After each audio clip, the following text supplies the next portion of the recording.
Bueno, hola a todos, estamos en un nuevo video. Hoy vamos a reaccionar a la historia de México en 10 minutos. También me gustaría que se pase por el canal porque tengo otros videos de México. Hay mucho contenido para ver de otras cosas de México, ya sea humor o no sé, reaccioné a Franco Escamilla, reaccioné a La Lisiada y otras cosas. Y también voy a seguir reaccionando a México, depende cuánta gente esté en este video. Así que, y bueno, antes que nada, perdónenme porque no tengo ni idea de la historia de México. No tengo, o sea, sé más o menos cómo está ahora. En la actualidad sé bastante de México, pero de historia no, nada. Así que discúlpenme si no entiendo algo, no sé algún nombre o lo que sea, porque, bueno, no soy de México. Así que vamos, dale. Hoy en Memorias de Pez hablamos de un país con una rica y extensa historia. Hoy en Memorias de Pez hablamos de la historia de México.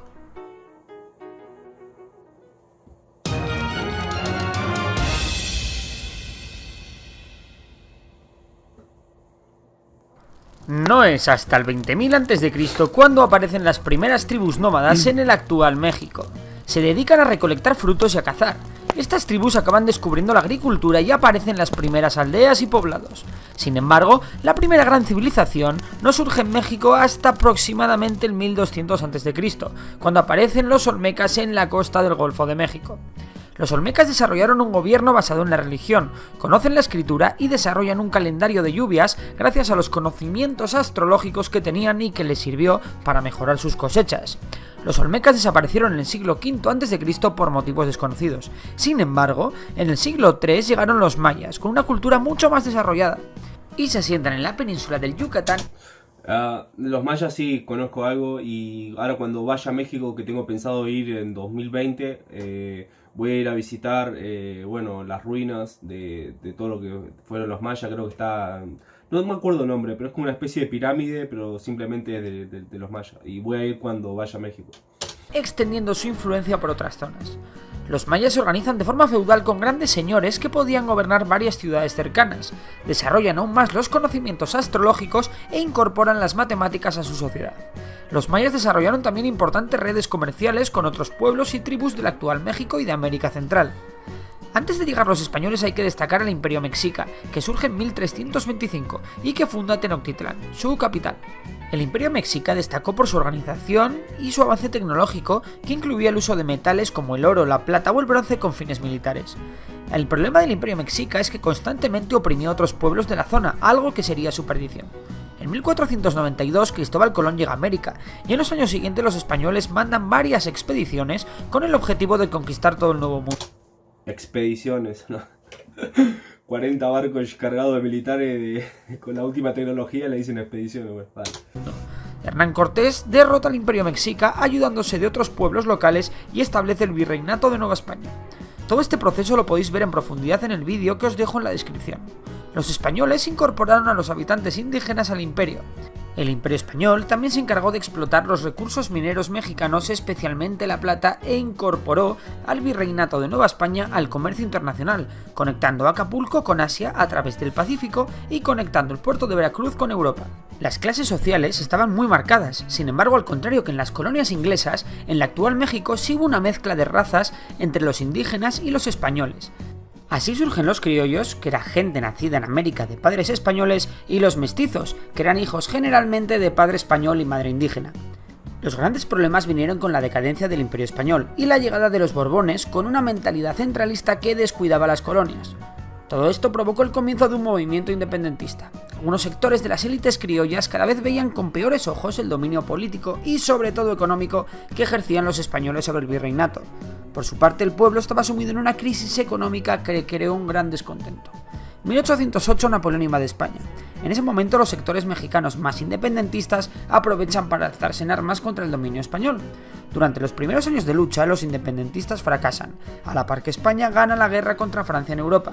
Sin embargo, muchas colonias americanas se habían independizado durante la guerra y México no iba a ser menos. Las élites criollas eran en su mayoría seguidoras del absolutismo de Fernando VII. Sin embargo, cuando en España se produce un levantamiento liberal, las élites criollas optan por sumarse al movimiento independentista. Este apoyo fue definitivo y dará paso a la independencia de México en 1821. El Imperio Mexicano contaba con gran parte de lo que hoy en día es el sur de Estados Unidos y con la mayor parte de Centroamérica. Sin embargo, la crisis económica que provocó la lucha por la independencia hizo a los sectores liberales conspirar contra el emperador Agustín I, que fue derrocado apenas 6 meses después de llegar al O sea, ya en el año 1800 y algo ya había corrupción, o sea, no es de ahora. poder. Se crea entonces la República Federal Mexicana en 1823 y Centroamérica se separa de México.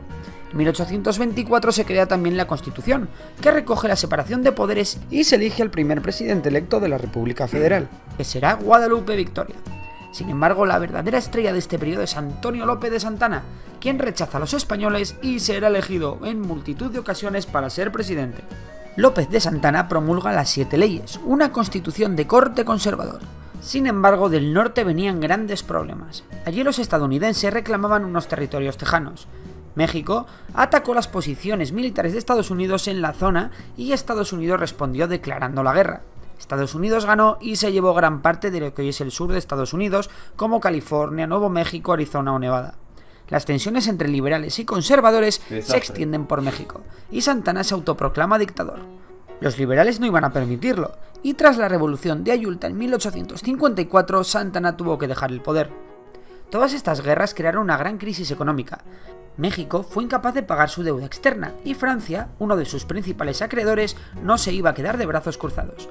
Francia, junto a España e Inglaterra, acudieron con sus flotas. España e Inglaterra se retiraron tras negociar con México, pero Francia atacó. Los mexicanos derrotaron a los franceses en la batalla de Puebla. Los franceses se repusieron y los conservadores mexicanos se unieron a estos, fundando el Segundo Imperio Mexicano. Sin embargo, las guerrillas republicanas dieron la vuelta al conflicto y ganaron la guerra. Los franceses se retiraron, los conservadores se rindieron y el emperador fue fusilado. El final del siglo XIX y el principio del XX fue de cierta estabilidad. La revolución industrial permitió a México remontar en lo económico y apaciguar la situación social. Esto ocurrió durante la dictadura, o más bien la dicta blanda del general Porfirio Díaz. Cuando este abandonó el poder en 1910, la democracia aterriza en México. Las elecciones fueron ganadas por la oposición de Porfirio Díaz, pero este, con mal perder, decide no reconocer el resultado. Francisco Madero, líder de la oposición, es encerrado y finalmente exiliado. Este llama a la revolución y el conflicto se extiende. Porfirio Díaz se tiene que exiliar a París. Madero gana unas nuevas elecciones y forma gobierno. Uno de los líderes más destacados de la revolución, Emiliano Zapata, debido a sus diferencias con Madero, organiza un nuevo levantamiento. Sin embargo, el verdadero peligro para Madero vendrá de otro lado. Como en toda revolución, existía una contrarrevolución. Varios líderes contrarrevolucionarios inician de nuevo una insurrección que acaba con el fusilamiento de Madero, iniciándose una dictadura por parte de Victoriano Huerta. A la contrarrevolución responden los revolucionarios con nuevos levantamientos. Pancho Villa, Venustiano Carranza y Álvaro Obregón serán los líderes más destacados. O sea, a ver, si entiendo, y si no corríjanme, hubo como una guerra interna, ¿no? No sé si civil, pero como hubo mucha guerra entre oposiciones, ¿no? No sé, creo que sería algo así. De este nuevo movimiento, que acabará con el dictador huido fuera de México. Una vez más, los revolucionarios tuvieron problemas entre ellos, y los grandes líderes que he mencionado antes morirán a los pocos años. En 1917 se crea una nueva constitución. Esta constitución era la más liberal hasta la fecha, e incluía algunas de las demandas de los revolucionarios, como la libertad de culto o el salario mínimo. Obregón llega al poder en 1920 e intenta retomar el despegue económico. Sin embargo, el verdadero progreso llegará con Lázaro Cárdenas, un presidente con gran fama entre las clases populares. Este repartió tierras, fomentó la educación y nacionalizó la floreciente industria petrolera en 1938. Su sucesor, Manuel Ávila Camacho, fue el más conservador, intentando tender puentes entre las distintas clases. Sin embargo, llegó la Segunda Guerra Mundial y muchas cosas iban a cambiar. México se declaró neutral, pero finalmente entró en guerra del lado de los aliados. El aporte más importante de México fue el petróleo que vendía a Estados Unidos. México también envió una fuerza simbólica, el Escuadrón 201, a luchar en el Pacífico. No obstante, cientos de miles de jóvenes lucharon como voluntarios en distintos ejércitos aliados.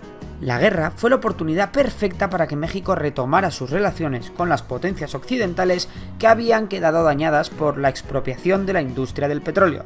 El crecimiento económico fue constante y se... Lo más gracioso es que Hitler había dicho que si ganaba la guerra le iba a devolver parte del territorio que Estados Unidos le robó a México si ganaba la guerra, ¿no? Así que es raro que escuche que México apoyó a los aliados, siendo que, bueno, que habían prometido eso. Que también tiene sentido, ¿no? Porque si estás toda América Latina, excepto Argentina y Paraguay, y no sé qué país más, está toda América Latina, el lado de los aliados y México, no le va a quedar otra que seguir, ¿no? Con eso. Pero podría haber aprovechado, ¿no? Y podría haber pasado cualquier cosa, pero México decidió por el lado más pacífico, por así decirlo. Combinó con avances sociales, como el derecho al voto de la mujer. En 1970 llegó la crisis del petróleo al resto del mundo y México vio la oportunidad de hacerse de oro. El precio del petróleo subió como la espuma y México vio la oportunidad de aumentar su producción. Dicho y hecho, México crea el complejo Cantarell, donde aún hoy en día se extrae muchísimo petróleo. Sin embargo, los precios bajan a principios de los 80 y llega la crisis. El gobierno tiene que vender al menos 750 empresas públicas para hacer frente a la situación. En 1994, México da un gran paso adelante firmando un tratado de libre comercio con Estados Unidos y Canadá. Por otro lado, surge el Ejército Zapatista de Liberación Nacional, que luchará contra los grupos paramilitares que oprimían a los indígenas. En el año 2000, el PRI pierde por primera vez unas elecciones en 70 años. Sin embargo, para entonces el mayor problema de México era ya el narcotráfico, una guerra que México está aún hoy en día por ganar.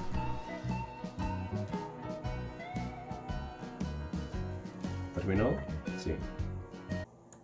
Sí, bueno, no sé si ganar, ¿no? Digamos que Colombia ganó la guerra contra el narcotráfico. Ganar no quiere decir que no exista narcotráfico, para que no se malentienda, sino que el narcotráfico esté controlado y sea muy minoría. Por ejemplo, en Colombia, en la época de Pablo Escobar, del mexicano, que le decían el mexicano por el gorro y todo, en esa época era potencia, digamos, el narcotráfico. Y ahora ya no lo es, ¿no? Ahora es más en México, que todo lo que estaba en Colombia se pasó para México, entonces México ahora tiene ese problema, ese cáncer que es el narcotráfico. Pero yo creo que van a poder, ¿no? Que van a poder salir de eso, y espero, porque mucha destrucción causa. Bueno, es un día renublado, así que dije, bueno, voy a hacer un video para mis amigos mexicanos, así que espero que les haya gustado. Por favor, suscríbanse y comenten si les gustó, y si no les gustó, comenten qué es lo que no les gustó. Y perdonen si hablo medio despacio, pasa que tengo, ¿cómo es? Como un resfrío, pero tengo la garganta hecha bolsa porque como trabajo en la calle, cuando voy andando me pega el viento fuerte y bueno, me jode la voz así. Así que bueno, espero que les haya gustado. Yo soy Sebamundo. Chau.